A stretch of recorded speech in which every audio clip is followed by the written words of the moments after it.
House Bill 4327 hadn't received 35. The state of Oklahoma edged closer to banning all abortions on Thursday as lawmakers approved 2 bills similar to laws passed in Texas last year. Oklahoma's Republican-led bills would take effect immediately if the governor signs them as he has promised.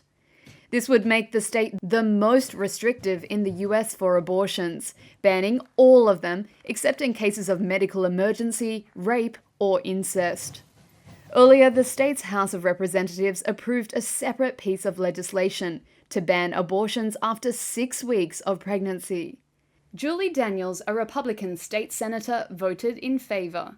And that we have many more ways to counsel women to follow through with their pregnancy and deliver the child and experience that joy of motherhood that would otherwise be denied them. While Democratic lawmaker Carrie Hicks pointed to women's rights ahead of the vote. Forbes ranks Oklahoma number 51 out of 50 states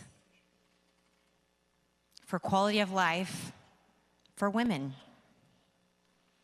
We don't have any further to fall, and yet we are trying to prove how much worse we can make things for women through these types of legislation.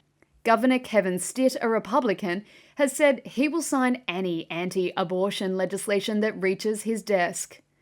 Oklahoma's 4 abortion clinics had been bracing for Thursday's legislative action, which could mean they must soon cease abortion services entirely. Planned Parenthood and other abortion rights advocacy groups filed 2 lawsuits in Oklahoma courts on Thursday, seeking to block enforcement of the new 6-week ban, as well as a near-total ban passed earlier this month that threatens prison for providers.